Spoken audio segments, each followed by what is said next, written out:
Hey everyone. So today I'm here.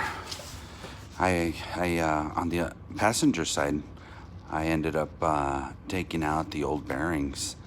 I don't remember doing it on the driver's side. I'm thinking I did, but my whole intention was really to go ahead and put disc brakes. But that's changed mainly because of the I'm going to now work on a 61 Oldsmobile convertible, so that's kind of where I'm going. And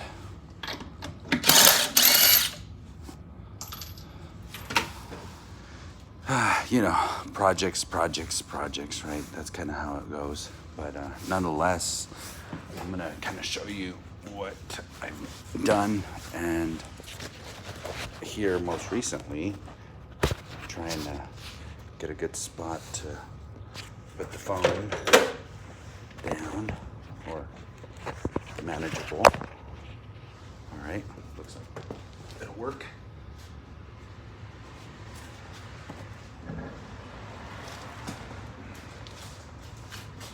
So I put new studs in, and one of the best ways I learned was to, and I'll show you here real quick. The reason why I can take this off is because it's not super tight to this guy. If you can't, what I learned is if you can't take this whole thing off, start here. Take this out. Eventually I will, right? I'll have to, but I'm gonna show you real quick. It's a little dirty. I'm gonna clean it up here a little bit. But, so you take, which I gotta get another one because I beat the shit out of this one. I think this one isn't even American made. I think it's Chinese, low grade, but nonetheless, it's temporary for now. But what I did is I put one of these, I put some washers right here, then I put this guy in, got a 10-pound hammer, and just hit it. If you're like me, you can always just bang the shit out of this one, you know, the next one, and take them right out, and they slide right on out. When you do put them back in, I highly suggest, because there might be some grooves that it does go in, so you make sure you got it in, hold it, put your bolts, and just start twerking it in, and it'll start bringing the new studs in, which is nice, or out, whichever is more technical, right? So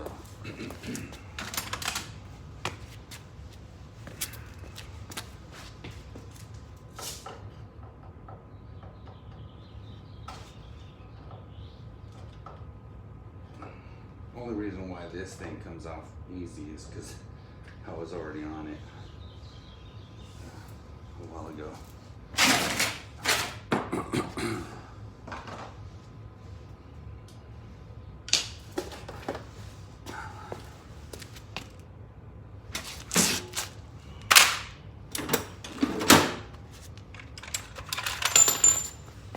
For me, something I've always been told is when you're going to want to replace, when you do this with the cotter pins, you always get another one. So I've kind of followed that rule.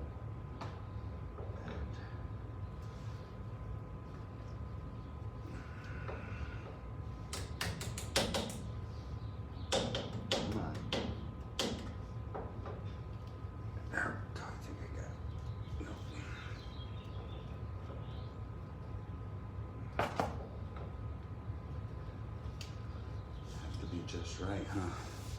I got something else I like to use to get it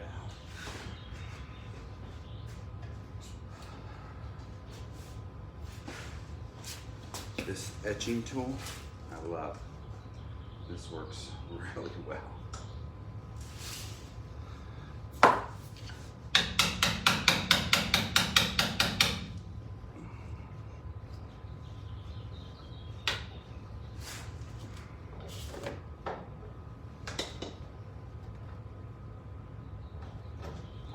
Tough one.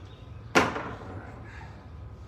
So let's take a look. I don't think this guy isn't on that thing.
My sockets are all over the place. That's why I'm a little lazy to have to go get them.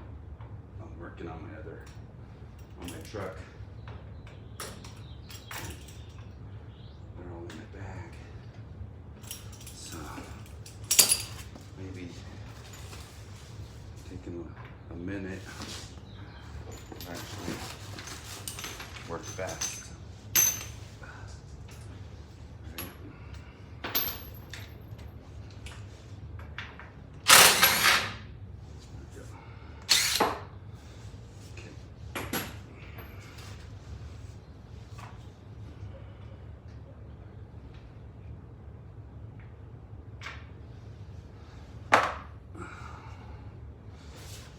Grab some gloves, I'll be right back.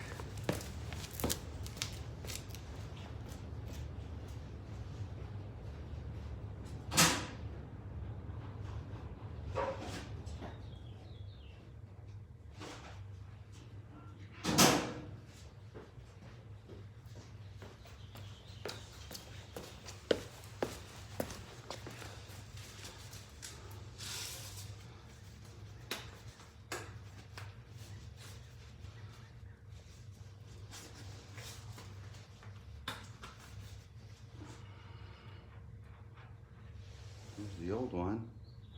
Doesn't look too bad.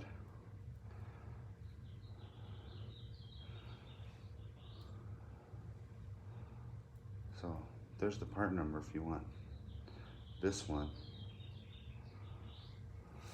That's the outer bearing. Let's get this guy out.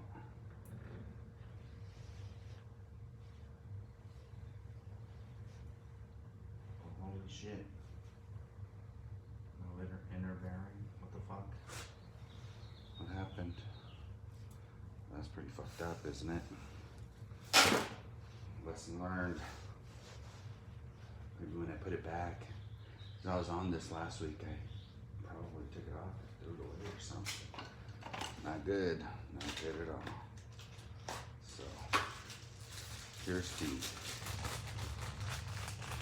other one, right? So, this kit here,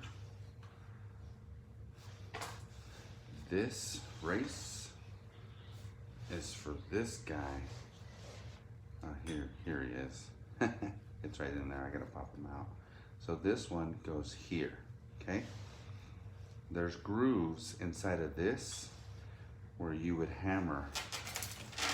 I don't think you can see it, but there's a groove in here that fits in here. While I put that shit in there, and you just hammer out, and it comes right out. So, I'm not gonna use it because these are actually pretty good. I'm just gonna hammer out that guy. It's in here.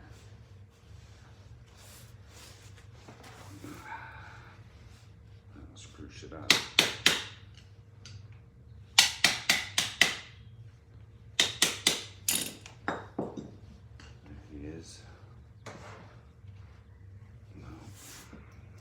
There he isn't. Oh, there it is. All right, there it is.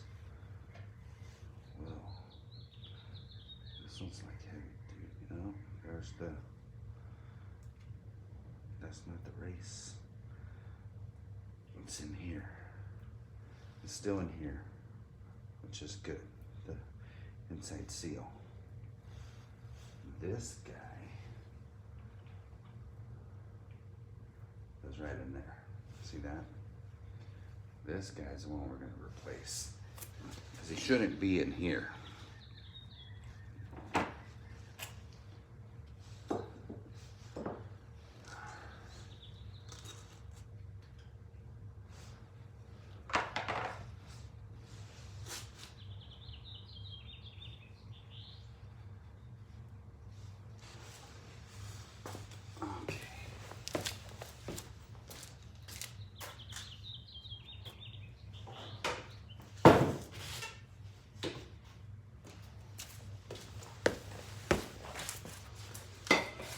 This is why I put this guy right here, the tub, so filthy, dirty.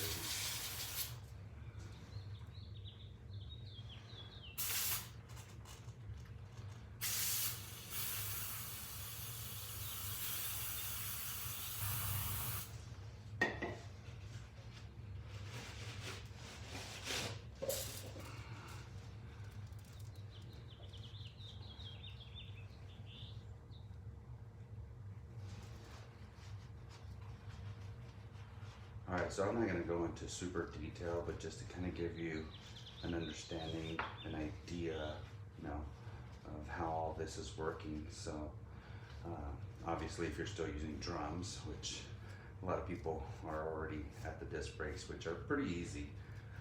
I love disc brakes, don't get me wrong. For me, I'm hanging on to these mainly because of budgeting. That's what it really comes down to. I got other projects, and I just bought that Oldsmobile, which is taking up a lot of my money. I went to it, get it shipped, and I still gotta get electrical wiring for the C10 to get it all done right. So I'll be doing more videos on the C10 as well. But for the most part, I don't really know how this guy, if he goes in this way. I think he goes in this way. That's what I think, yep. All right, so for me, this is what I'm gonna be doing. So I'm gonna tap this in. I'm gonna put the new bearing in, right? It goes this way, and here, it stops right here, right? So I'm gonna tap it in. Well, I do have the old one. What I can do is I can clean this out, unless you have something to pop it in. But I would highly suggest you, when you put it back in, you use some kind of guide to help you put it back in. If not, it ain't gonna work. All right, so other than that, once you put this one in, put this guy back in after you clean them up, put them in. Then you put the new bearing on this guy here. This is the outer bearing.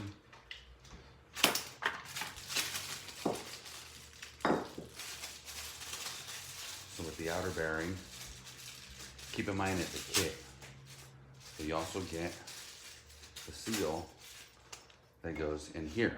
So if you ever want to redo that, right? But this, okay, perfect. I thought it was gonna be too small. So this guy goes in this way, okay?